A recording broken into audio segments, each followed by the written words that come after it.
அனைவருக்கும் வணக்கம். அரசு அதிகாரிகளை உருவாக்கும் நோக்கில் உங்கள் இம்பல்ஸ். ஸோ 2025 அப்படிங்கிற டைட்டில் ஃப்ரீயா கிளாஸ் அண்ட் டெஸ்ட் ப்ரொவைட் பண்ணிருக்கோம். அதில் நம்ம 12th ஹிஸ்ட்ரி பார்த்துருக்கோம். So 12th ஹிஸ்ட்ரியில 4th lesson. So இதுக்கு முன்னாடி வரைக்கும் காந்தி எப்படி இந்தியா வந்தாரு, ஸோ இது எல்லாமே பார்த்தோம் அப்படின்னா காந்தியடிகள் எப்படி வந்து தலைவராக உருவாகிறது அப்படிங்கறத பத்தி தான். ஸோ ஃபர்ஸ்ட் வந்து அவர் எப்போ இந்தியா வந்தாரு, இந்தியா வந்து எந்தெந்த போராட்டங்களை எதிர்த்திருப்பாரு அப்படிங்கறது எல்லாத்தையுமே நம்ம பார்த்திருக்கோம். ஓகேங்களா? ஸோ அப்படி பார்க்கும்போது அதுதான் வந்து அவர் வந்து தலைவராகவும் மகாத்மாவாகவும் கொண்டு வந்து நிறுத்துச்சு அப்படிங்கிற வரைக்கும் நம்ம பார்த்திருக்கோம். ஸோ இந்த வீடியோல என்ன பார்க்கலாம் அப்படின்னு சொல்லி பார்த்தோம்னா மாண்டேகு சென்ஸ்போர்ட் சீர்திருத்தங்கள் பார்க்கலாம். ஸோ இந்த மாண்டேகு சென்ஸ்போர்ட் அப்படிங்கிறவர் யார் அப்படின்னு சொல்லி பார்த்தோம்னா எட்வின் மாண்டேகு அப்படின்னு சொல்லி ரெண்டு பேரும் வேற வேற நபரை நம்மளுக்கு தெரியும். ஸோ மாண்டேகு அப்படிங்கிறது யார் அப்படின்னா அப்ப வந்து வெளியுறவுத்துறை அமைச்சரா இருந்திருப்பாரு. ஓகேங்களா? ஸோ இவர் தான் வந்து வெளியுறவுத்துறை அமைச்சரா இருப்பாரு. சென்ஸ்போர்ட் அப்படிங்கிறவர் யார் அப்படின்னு சொல்லி பார்த்தோம்னா இவங்களுடைய ஹெட் ஒரு அரச பிரதிநிதியா இருந்திருப்பாங்க அப்படிங்கறத சொல்லுவாங்க. ஸோ இவங்க ரெண்டு பேரும் சேர்ந்து ஒரு அரசியல் சாஸ்திர மாற்றங்களை கொண்டு வந்திருப்பாங்க. அதுதான் வந்து என்ன அப்படின்னு சொல்லி பார்த்தோம்னா மாண்டேகு சென்ஸ்போர்ட் சீர்திருத்தங்கள் அப்படின்னு சொல்லி நம்மளுக்கு அழைக்கப்படக்கூடியது. ஓகேங்களா? இப்ப இவங்க என்னென்ன சீர்திருத்தங்கள் கொண்டு வந்தாங்க அப்படின்னு சொல்லி பார்த்தோம்னா இந்தியாவுக்கான அதாவது இவங்க என்னென்ன அரசியல் சாசன மாற்றங்களை கொண்டு வந்திருப்பாங்க அப்படின்னு சொல்லி பாக்குறோம். அதாவது சில அரசியல் சாசன மாற்றங்களை கொண்டு வந்திருப்பாங்க. அது வந்து என்ன இருக்கும் அப்படின்னு சொல்லி பார்த்தோம்னா 1919 ரெஃப்ளெக்ட் ஆயிருக்கும். அது என்னவா இருக்கும் அப்படின்னு சொல்லி பார்த்தோம்னா ரெண்டு சட்டங்களை வந்து மாத்திருப்பாங்க. ஒண்ணு வந்து சட்டப்பேரவையில வந்து யார் யாரெல்லாம் நியமிக்கப்படணும் அப்படின்னு சொல்லிட்டு சட்டப்பேரவை சட்ட மேலவை அப்படின்னு சொல்லிட்டு ரெண்டு இருக்கும். இரட்டை ஆட்சி முறை அப்படிங்கறத கொண்டு வந்தாங்க இவங்களா தான் இருப்பாங்க. அவங்களுக்குன்னு சொல்லி ஒரு பவர் கொடுத்திருப்பாங்க. ஓகேங்களா? அந்த பவர் பிரகாரம் பார்த்தோம் அப்படின்னா சட்டப்பேரவைக்கு நியமிக்கப்படுறவங்க ஒதுக்கப்படுறவங்க இருக்கும், சட்ட மேலவைக்கு நியமிக்கப்படுறவங்க ஒதுக்கப்படுறவங்க அப்படின்னு சொல்லி இருக்கும். சோ அப்ப நியமிக்கப்படுறவங்க அப்படின்னு சொல்லி பார்க்கும்போது ஓட் போட்டு அவங்க உள்ள வருவாங்க தெரியுங்களா? சோ அவங்க என்ன பண்ணுவாங்க அப்படின்னா சட்டப்பேரவைக்கு கடமைப்பட்டவர்களா இருப்பாங்க. இன்னொன்னு நியமிக்கப்படுறவங்க அப்படின்னு சொல்லி பார்க்கும்போது அவங்க எப்படி இருப்பாங்க அப்படின்னா யாரும் அவங்க ஐரோப்பியர்களுடைய ஹையர் அத்தாரிட்டிஸ் மூலியமா இவங்க நியமனம் செஞ்சுக்குவாங்க. ஆனா இவங்களுக்கும் சொல்லி யாருக்கும் இவங்க கடமைப்பட்டவர்களா இருக்க மாட்டாங்க. இதுதான் இவங்க ரெண்டு பேரும் ஒரு அரசியல் சாசன திருத்தங்கள் கொண்டு வந்திருப்பாங்க. அந்த திருத்தங்கள் இதுதான்.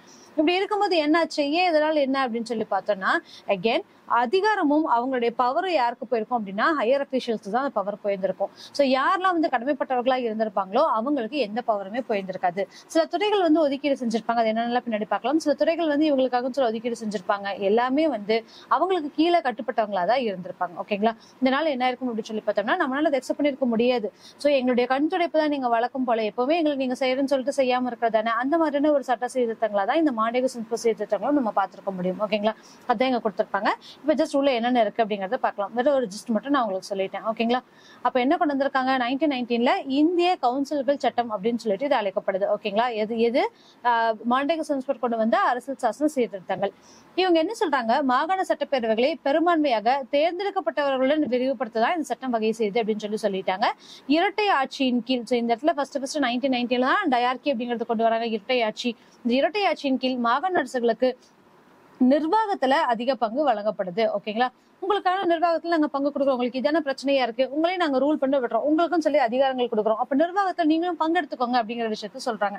அப்படி இருக்கும்போது என்னன்னா சட்டம் ஒழுங்கு நிதி ஆகிய முக்கியமான துறைகள் ஆங்கிலேயருக்கு ஒதுக்கீடு செய்யப்படுகிறது. சோ இங்கேயுமே நம்ம அவங்களோட டாக்டிக்ஸை பார்க்க முடியும்.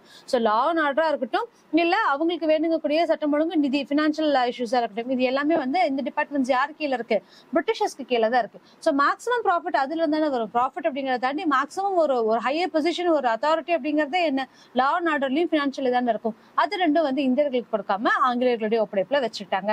அவர்கள் அனைவரும் ஆளுநருடைய நேரடி கட்டுப்பாட்டின் கீழ் வந்தனர். சோ இவங்க எல்லாருமே வந்து அப்ப யார் கவர்னரா இருக்காங்களோ அவங்களுக்கு கீழே இருக்க மாதிரி இருக்காங்க.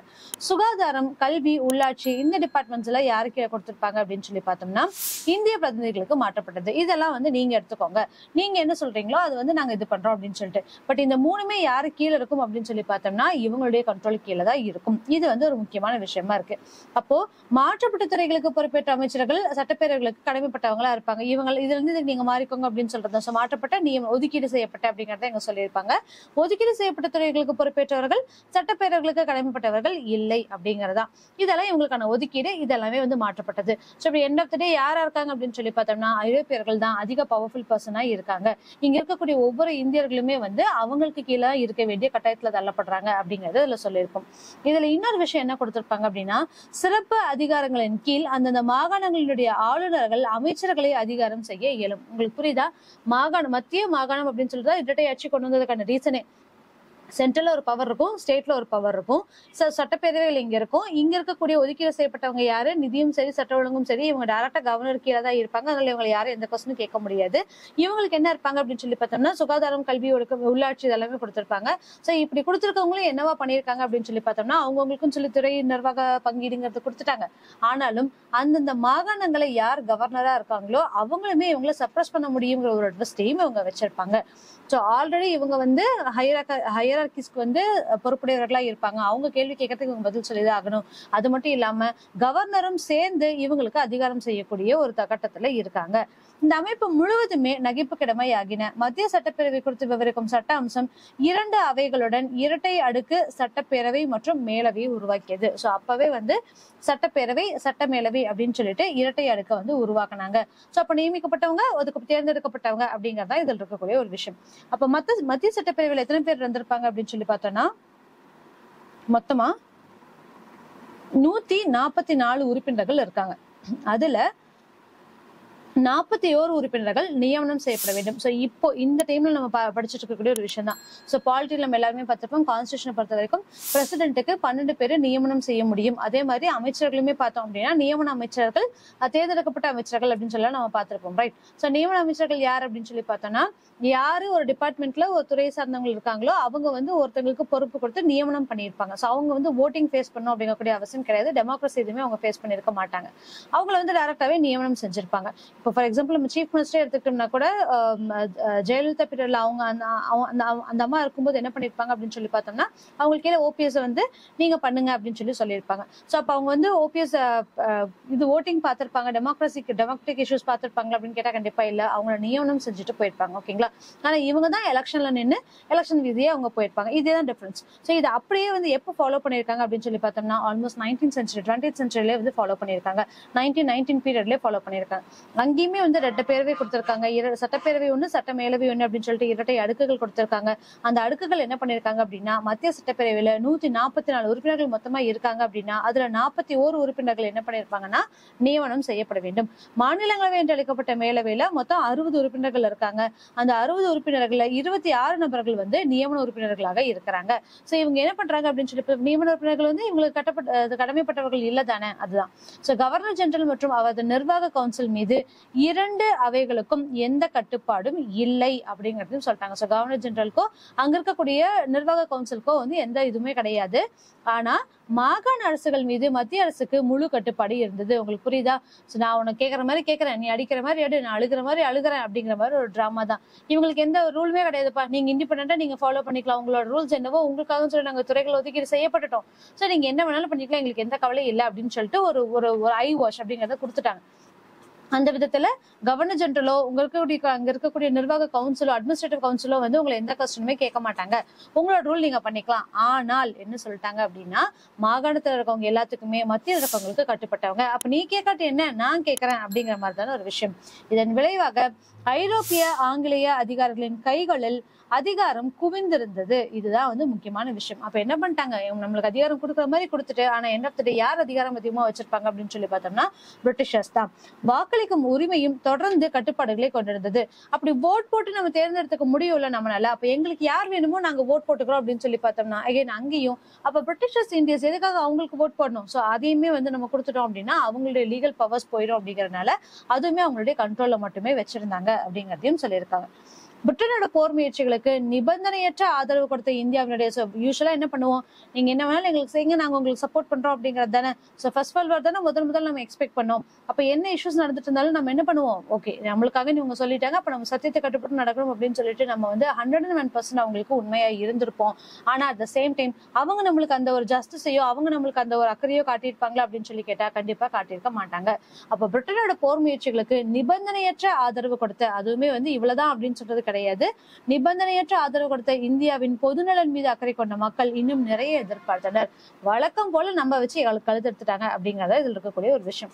திட்டம் 1918ஆம் ஆண்டு அறிவிக்கப்பட்ட போது இந்தியா முழுவதும் விமர்சனத்துக்கு உள்ளானது. சோ சொல்றாங்க உங்களுக்காக சொல்லி நாங்க டயலாக்கி கொண்டு வர போறோம், இரட்டையாட்சி அறிமுகப்படுத்த போறோம் அப்படின்னு சொல்லிட்டு எப்ப சொல்லியிருப்பாங்க அப்படின்னா 1918 இன்ட்ரடியூஸ் பண்ணிருப்பாங்க. இன்ட்ரடியூஸ் பண்ணதுக்கு அப்புறம் இங்க கற்றறிஞர்கள் எல்லாருமே வந்து டிஸ்கஸ் பண்ணிருப்பாங்களா, அப்படி டிஸ்கஸ் பண்ணி இதுல நம்மளுக்கு என்ன ப்ராஃபிட் இருக்கு, எதுக்காக இதை கொடுக்கணும் அப்படிங்கக்கூடிய ஒரு விமர்சனத்துக்கு எல்லாருமே உள்ளாகுறாங்க. அப்ப 1918 ஆண்டு ஆகஸ்ட் மாதம் பம்பாயில் நடந்த இந்திய தேசிய காங்கிரஸோட சிறப்பு அமர்வில், ஓகேங்களா, சோ இதுக்காகன்னு சொல்லிட்டு ஸ்பெஷல் செஷன் வைக்கிறாங்க. அந்த ஸ்பெஷல் செஷனை பொறுத்த வரைக்கும் பார்த்தோம் அப்படின்னா 1918 நடத்தப்படுது எங்க அப்படின்னு சொல்லி பார்த்தோம்னா பம்பாயில, ஓகேங்களா. சோ இது ரொம்ப ரொம்ப இம்பார்ட்டன்ட். இது எதுக்காக, இந்த இரட்டையாட்சி பிரச்சனையை வந்து கலந்து டிஸ்கஸ் பண்ணணும் அப்படிங்கிற ஒரு காரணத்துக்காக அந்த அமர்வில் இதை பத்தி விவாதிக்கிறாங்க. இந்த திட்டம் ஏமாற்றத்தையும் அதிருப்தியும் அளிப்பதாக காங்கிரஸ் தெரிவித்தது. சோ வழக்கம் போல என்ன பண்ணிட்டாங்க, நம்மளுக்குன்னு சொல்லிட்டு எந்த விதமான அவங்க பொதுநலனையும் அக்கறை கொள்ளவில்லை அப்படிங்கறதுல இவங்க தெளிவா இருக்காங்க. பொது கருத்தை உருவாக்குவதில் தாங்கள் வழக்கமாக பின்பற்றிய ஆசை காட்டி மோசம் செய்யும் கொள்கையை காலனி அரசு பின்பற்றியது அப்படிங்கறதையும் இவங்க இங்க சொல்ல வராங்க. சோ வழக்கம் இது எப்பவுமே பண்றது தானே, நம்மளுக்கு இது செய்யறோம்னு சொல்லுவாங்க, கடைசியில் எதுவுமே செய்ய மாட்டாங்க அப்படிங்கக்கூடிய ஒரு விஷயம் தான். அப்ப காலனி அதிக அரசு சீர்திருத்தங்களை முயன்று அதுக்காக உழைக்க வேண்டும் என்று கோரிய மிதவாத தாராளவாத கொள்கையுடன் அரசியல் தலைவர்களின் குழு ஒன்று செயல்பட்டது.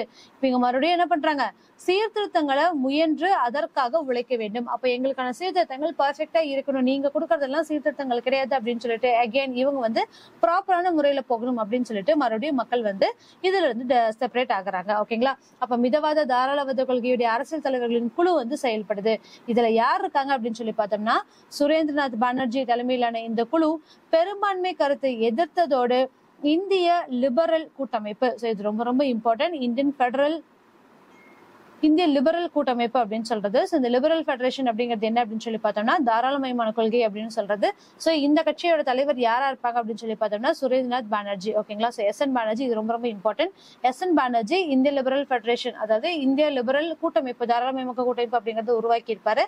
அந்த சொந்த கட்சியை தொடங்குறதுக்கு காங்கிரஸுக்கு வழி அமைத்தது. எதனால, இவங்களுடைய சீர்திருத்தங்கள் எதுவுமே எங்களால அக்செப்ட் பண்ணிக்க முடியாது, இந்த சீர்திருத்தங்களை ஏற்றுக்கக்கூடிய நிலைமையில நாங்க இல்ல அப்படின்னு சொல்லிட்டு எங்களுடைய கோரிக்கைகளையும் எங்களுடைய தீர்மானங்கள் நிறைவேற்றதுக்காக எங்களுக்குன்னு சொல்லி ஒரு அரசியல் கட்சி தேவைப்படுது அப்படின்னு சொல்லிட்டு முதல் முறையா இந்திய லிபரல் கூட்டமைப்பு அப்படின்னு சொல்லிட்டு ஒரு சொந்த கட்சியை தொடங்குறாங்க, ஓகேங்களா. இதுல இருந்து அவங்க கொஸ்டின் கேட்க ஆரம்பிக்கிறாங்க. அப்ப 1919 சொல்லக்கூடிய இதுலதான் வந்து நம்மளுக்கு ப்ரௌட் சிஸ்டம்லாம் வந்திருக்கும், முதலே பார்த்திருப்போம்ல. சோ அது எல்லாத்தையுமே வந்து அப்போஸ் பண்ணிருப்பாங்க. 1912 நம்மளுடைய பாதுகாப்பு சட்டம் அப்படின்னு சொல்லிட்டு ஒன்று கிரியேட் பண்ணிருப்பாங்க, இந்தியர்களுக்கான பாதுகாப்பு சட்டம் அப்படின்னு சொல்லிட்டு. சோ அதுல என்ன பண்ணிருப்பாங்க, பாதுகாப்புன்னு சொல்லியிருப்பாங்க, அதுல பாதுகாப்பு கிடைச்சிருக்காது. அந்த பாதுகாப்பு மூலியமா ஏன் என்னன்னு கேள்வி கேட்காம எல்லாத்தையுமே அரெஸ்ட் பண்ணக்கூடியதா இருந்திருக்கும். அதோட எக்ஸ்டென்ஷனா தான் வந்து 1919 ரவுலட் சட்டம் இருந்திருக்கும். அந்த ரவுலட் சட்டத்துக்குமே நம்ம அதிகமான எதிர்ப்புகள் தெரிவிச்சிருந்திருப்போம். சோ அந்த எதிர்ப்புகள் மூலியமா என்ன ஆயிருக்கும் அப்படின்னு சொல்லி பார்த்தோம்னா மக்கள் எல்லாருமே கொந்தளிச்சு அவங்களுக்கான வாதங்களையும் அவங்களுக்கான கேள்விகளையுமே வச்சிருப்பாங்க, சரிங்களா. சோ இது எல்லாமே பின்னாடி இருக்கு. இப்போ மாண்டேக சீர்திருத்தங்கள் மூலமா மக்களுக்கு எந்த விதமான பலனும் கிடையாது அப்படிங்கிறதுல மக்கள் தெளிவா இருந்தாங்க. அப்படி தெளிவா இருக்கிறது மூலமா உருவானதா இந்த இந்தியன் லிபரல் ஃபெடரேஷன் அப்படிங்கறது நம்ம தெரிஞ்சுக்க முடியும், ஓகேங்களா. சோ இதுக்கப்புறம் என்னென்ன இயக்கங்கள்ல உருவாக ஆரம்பிக்குது, இதோட விளைவுகள் என்ன. அப்ப பிராமணர் லெதர் இயக்கம், சோ எதனால இந்த பிராமணர் லெதர் இயக்கம் அப்படிங்கிறது உருவாக ஆரம்பிச்சது. சோ அப்ப காஸ்ட் சிஸ்டம் அப்படிங்கறத தாண்டி வந்து பார்த்தோம் அப்படின்னா ரெண்டு தான் வந்து பெரிய இஷ்யூவா இருந்துச்சு. ஒண்ணு பிராமணர் இயக்கம், இன்னொன்று பிராமணர் லெதர் இயக்கம். சோ இவங்களுடைய சிந்தனைகளுமே இப்ப இவங்களுக்கான்னு சொல்லிட்டு ஒரு கொள்கைகள் கட்சி ஓபன் பண்ணிட்டாங்களா, அப்ப இவங்களுடைய சிந்தனைகளும் இவங்களுடைய திட்டம் கொள்கைகள் அப்படிங்கிறது கம்ப்ளீட்டாவே வித்தியாசமா இருந்துச்சு, ஓகேங்களா. சோ அதெல்லாம் என்னென்ன, சோ பிராமணர் லெதர் இயக்கம் என்ன அப்படிங்கறது எல்லாத்தையுமே வந்து நம்ம நெக்ஸ்ட் வீடியோஸ்ல பார்க்கலாம். தேங்க்யூ.